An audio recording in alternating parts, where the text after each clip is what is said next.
Okay, hi there. Welcome back from your break. Dr. Matthew J. Trom here.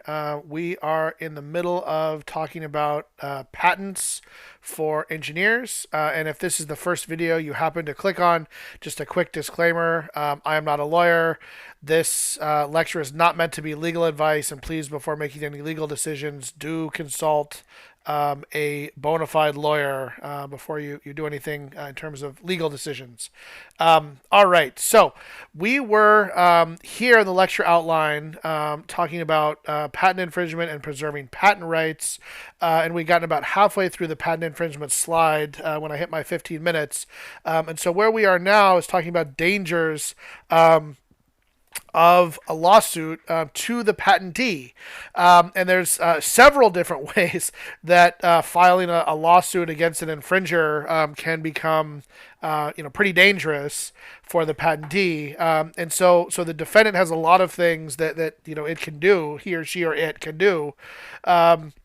So first is challenge the patent's validity, which then the entire case basically stops and the court decides whether the original filed patent is valid or not. And this is a way that the patent can effectively be found invalid, right? So that's one danger. By taking the defendant to court, they could challenge the legitimacy and validity of your patent and basically vacate your patent. So that's one.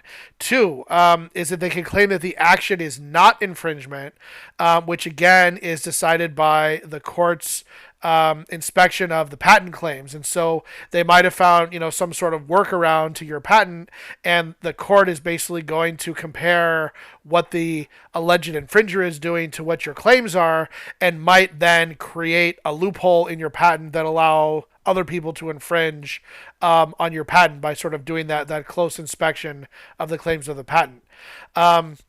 The third one is to just bury the patentee in costly and lengthy legal bureaucracy, right? So they can, countersue you. They can file injunctions. They can just pile, your lawyer's desk all the way up to the roof with paperwork. And this goes back to in my other presentations, I've talked about kind of the weakness of patents being, this idea that you end up having to have pretty deep pockets. You have to be pretty wealthy to successfully defend a patent in a court of law, and this is an element of that, right? Is ultimately you have to have enough money to be able to pay the lawyer, to be able to deal with all of these sort of legal mechanisms and legal maneuvering that a defendant can put in your way to prevent the case from moving forward. Even if a judge finds that the defendant has infringed upon your patent, the defendant can then just appeal the decision right up to a higher court and continue infringing upon the patent for whatever period of time it takes for the legal system gears to turn to make that appeal move forward. And then finally, the defendant can just ignore the decision, right? Just ignore it, right? Who cares? A court of law said this. I'm just going to ignore their decision and keep on infringing on the patent. And remember that a patent only lasts for 20 years. And so the combination of all these things together can allow a defendant to sort of, draw out the patent infringement case for a really, really long period of time, eventually to the point where they exhaust the financial resources of the patentee, or continue to infringe on the patent by appealing or just ignoring the decision and actually forcing the court to come in and make demands in terms of you've got to pay this, you've got to pay this, you've got to pay this. So we were talking about the that Apple case. There it is, the Apple versus Samsung case. So this decision is actually still debated, right? So right now it's 2021, and this still has not been entirely resolved because Samsung does not agree that they owe Apple $930 million, and it just hasn't been paid. And what do you have to do to enforce Samsung to actually pay it? That's an important question. So that goes to ignoring a negative decision and continue infringing. The good news is that Samsung did not continue infringing, but they at least in part ignored the negative decision, which they can do because they're a big company, and they can sort of dig their heels in and slow things down and make the process last as long as the patent as old as the patent is, 20 plus years. And then once the patent passes, once the disclosure passes into the public domain, if that technology is still valid and relevant, they're no longer infringing. So, they might have to pay retroactive damages at some point, but there's all kinds of games that you can play if you're a company filing for bankruptcy, being acquired, like all kinds of things that you can do to sort of move, legal responsibilities around, and ultimately not have to be responsible for a negative court decision like that. So it really is not nearly as powerful. Patents really are not nearly as powerful as we're sort of led to believe, because there's all kinds of ways to sort of circumvent them and slow them down, that are not accessible to patentees that do not have deep pockets. And then here's the final one. This one I think is super interesting, which is the U.S. government can use any patented invention without the permission of the patentee, but at least according to the statutes, the patentee is entitled to compensation from the government if the government chooses to use or infringe on the patents. But interestingly, the amount of compensation is decided by a U.S. federal claims court, which, oh, by the way, is the federal government, right? So the government can just say this patent is basically worth zero, and we're just going to use it for our own purposes and not give you, due and just compensation. And because we're the government and we're the court of law that's decided, what the compensation is going to be, we're just going to decide that it's, well below the fair market value of the patent and call it a day, right? So, again, we have in our minds this sort of sense that patents are this incredibly powerful intellectual property protection mechanism, and there's all kinds of ways to circumvent patents, and so they're not really as powerful as we think they are. So here's a slide on preserving patent rights, and so a few things to sort of worry about before you file the patent, and then what you have to do once you have the patent filed and it's been successfully accepted by USPTO. So the first thing to worry about is premature disclosure. So just like trade secrets, right? You cannot publicly talk about, publish, present, or in any way disclose the invention prior to the patent filing. If you do, that's considered public disclosure, and that invalidates the patent. Now, the laws in the U.S., as we'll talk about in a couple slides, are such that under first to disclose rules, you do actually have a year from the date of first documented public disclosure to file a patent, but if you let that year lapse, then your patent claims basically go poof, because you publicly disclosed whatever this intellectual property is. And then importantly, you cannot rely solely on non-disclosure agreements the way that you can for trade secrets, right? Non-disclosure agreements, as we talked about before, do protect trade secrets. And if somebody violates a non-disclosure agreement, you have the ability to sue that person for damages for the value of the trade secret that they disclose publicly. And courts of law can actually step in and prevent others from using illegally disclosed trade secrets to their own advantage. With patents, it's not so.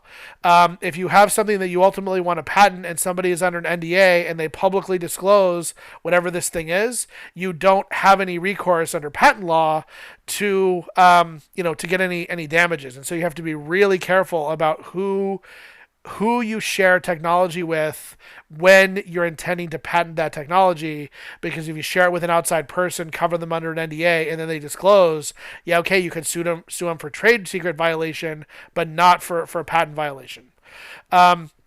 And then you have to be really careful, again, about when the first date of public disclosure is. And a patent must be filed within 1 year of that first date of public disclosure. There's a lot of confusion, and not just among us lay people, but also among the legal world, about what exactly constitutes a first disclosure. So if you're working in the context of a class, 4501, for example,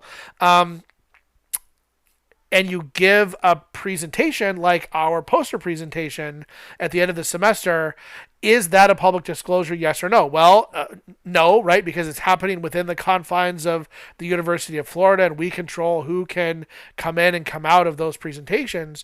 But on the flip side, there are alumni who are no longer they're still affiliated with the university, but they're no longer employees or students of the university that come to those events.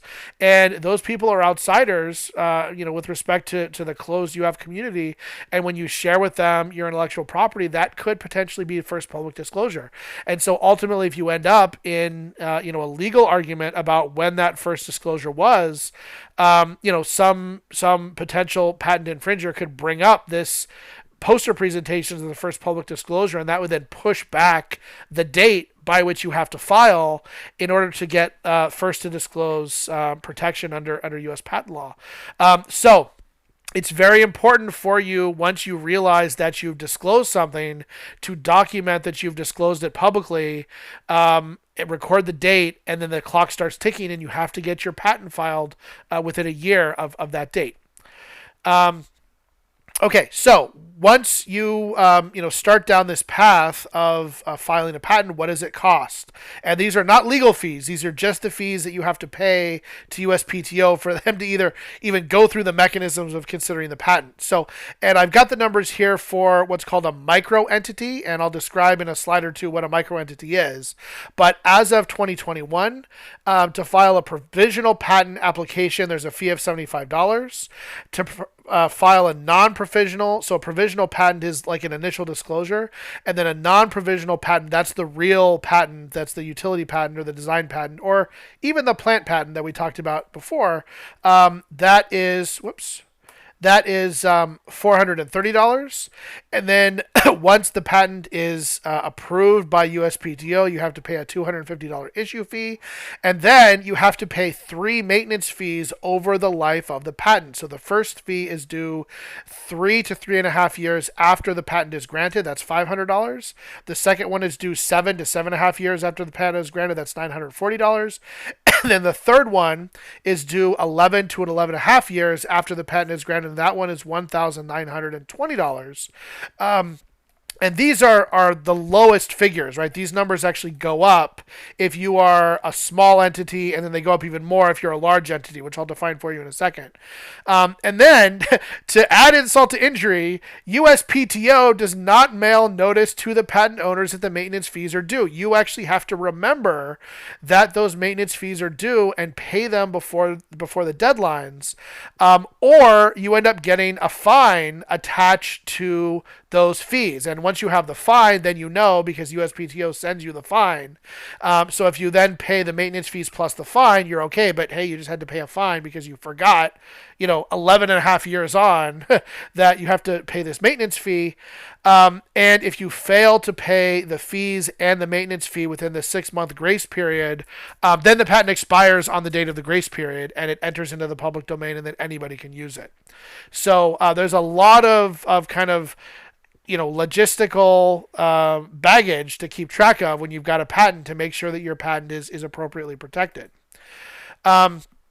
Okay, so we talked about kind of the timeline for filing a patent and all the various fees, right? So here is the timeline for filing the provisional patent. Within a year, you have to file the non-provisional, and then you have to 3.5 years pay the first issue fee, and then 7.5 years the second maintenance fee, and then in 11.5 years the final maintenance fee.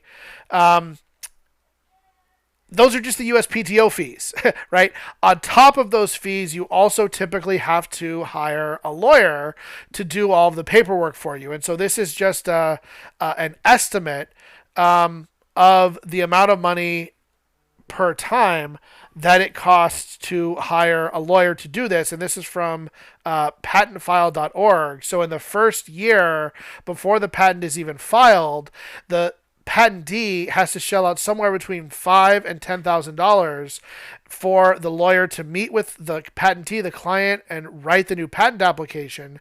And then within years 2 and 3, you still, as the patentee, have to pay about $1,500 to $4,000 to review and respond to the patent office's objections to the patent application. And then finally, when the patent is accepted, you still have to pay the lawyer $300 to $1,000 to review the files and to help you pay the issuing fee, and to report ultimately to you as the patentee that the patent has been accepted. So this is for an individual person a huge amount of money to have to pay every time you go through this process. But this is really what's required. It's almost unheard of in the modern world for somebody to file a patent without the help of a lawyer. Now, before on the previous slide, I was talking about the various fees for micro entity status. And this is a table that just shows you those three different maintenance fees for different sized organizations. So I've got micro entity, small entity, and large entity. And these numbers here are a little bit out of date. This is pre 2021. The numbers that I showed before are the correct numbers for 2021 moving forward. But notice as your organization gets bigger, those maintenance fees go up, right, by quite a bit. They go up by 50% and then by 75%, depending on the size of your organization. So we're right up at 15 minutes. So when we gather again the next time after your break, we'll talk just a little bit about the definition of small entity, micro entity, and large entity, so you can see kind of where those things land in terms of how they feed back into the costs. So we'll see you after your break.